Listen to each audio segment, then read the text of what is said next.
Hello बच्चों, let's read let's see this question. The question says which of the following is a non-reducing sugar.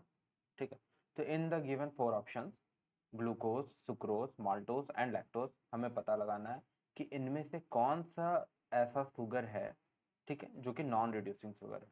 ठीक है, तो जो basic की concepts हमें आने चाहिए इस क्वेश्चन को करने के लिए, ठीक है, जिसे हम बोल सकते हैं की कॉन्सेप्ट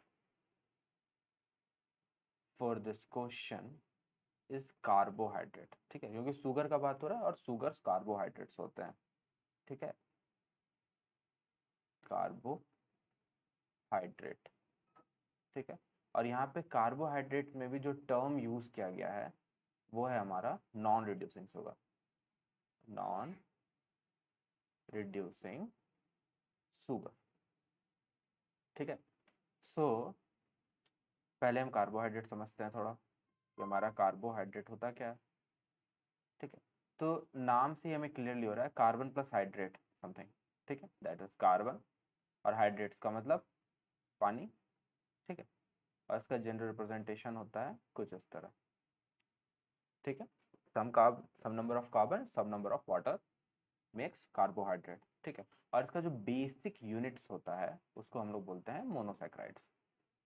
ठीक है, मोनोसैकेराइड्स। ठीक है, मोनोसैकेराइड्स बेसिकली टू टाइप्स के होते हैं। या तो ये एल्डिहाइड फंक्शनल ग्रुप्स के होते हैं जिसको हम लोग एल्डोजेस बोलते हैं, या फिर ये कीटोन फंक्शनल ग्रुप्स के होते हैं जिसे हम कीटोजेस बोलते हैं। ठीक है, यानी कि दोनों में क्लियरली कार्बोनिल ग्रुप्स प्रेजेंट होता है। एल्डोजेस में फॉर एग्जांपल ग्लूकोज हम ले सकते हैं। ठीक है, और जितने भी मोनोसैकेराइड्स होते हैं वो सारे के सारे रिड्यूसिंग शुगर होते हैं। अब थोड़ा सा हम ये समझ लेते हैं कि हमारा नॉन रिड्यूसिंग शुगर क्या होता है। ठीक है, दैट इज नॉन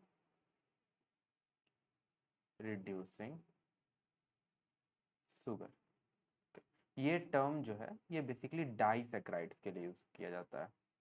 ठीक है, जैसा कि नाम से ही क्लियर हो रहा है disaccharides, it means it contains two monosaccharides.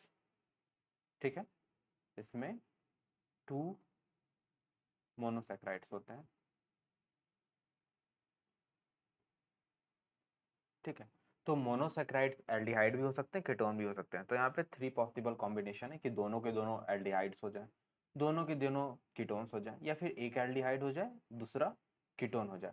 मगर किस केस में हम ये कहेंगे कि जो हमारा शुगर है वो नॉन रिड्यूसिंग शुगर है, वो तब कहेंगे जब एल्डिहाइड का जो फंक्शनल ग्रुप है और जो कीटोन का फंक्शनल ग्रुप्स है वो आपस में डायरेक्टली लिंकअप हो। ठीक है, उस केस में हम उस शुगर को बोलते हैं नॉन रिड्यूसिंग शुगर। और जितने भी नॉन रिड्यूसिंग शुगर्स होते हैं वो लोग फेलिंग सॉल्यूशन और टॉलेंस रीजन जैसे सॉल्यूशंस में, मतलब जो कार्बोनिल्स के टेस्ट होते हैं वो उसमें निगेटिव पाए जाते हैं। ठीक है, सो इसको थोड़ा बेटर अंडरस्टैंडिंग के लिए हम इसके पिक्चर्स पे थोड़ा फोकस करते हैं। Let's see this. ठीक है, तो फर्स्ट वन ऑप्शन जो है ये ग्लूकोज है, ये हमें पता है ये क्या है, हमारा ये मोनोसैकेराइड्स है। ठीक है, और ये फंक्शनल ग्रुप जो है, ठीक है, ये रिस्पॉन्सिबल है फॉर रिड्यूसिंग शुगर होने के लिए। सिमिलरली अब हम सुक्रोज में फोकस करें तो यहाँ पे जो कार्बन वन है, C1 एटम है, ठीक है, जिसपे फंक्शनल ग्रुप लगा हुआ रहता है एल्डिहाइडिक, और ये फ्रुक्टोज है जो कि C2 एटम पे हमें पता है यहाँ पे रहता है कीटोन, और यहाँ पे ये लोग आपस में लिंकअप है। ठीक है, और यहाँ पे ग्लाइकोसिडिक लिंकेज बन रहा है। तो इस केस में हम इसे बोल सकते हैं ये हमारा क्या है, नॉन रिड्यूसिंग शुगर है। ठीक है, और let's focus on maltose then. ठीक है, तो माल्टोज में क्या हो रहा है, C1 साइट क्या है, ये फंक्शनल ग्रुप्स का साइट है। सिमिलरली यहाँ पे ये C1 फंक्शनल ग्रुप का साइट है। तो एक फंक्शनल ग्रुप दूसरे फंक्शनल ग्रुप से डायरेक्टली लिंकअप नहीं है, तो ये हमारा रिड्यूसिंग शुगर हो गया। Now focus on lactose.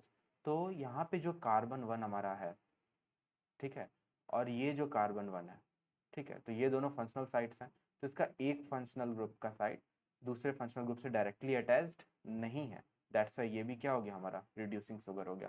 So appropriate answer for this question is sucrose. I hope you understand it well. Thank you, best of luck.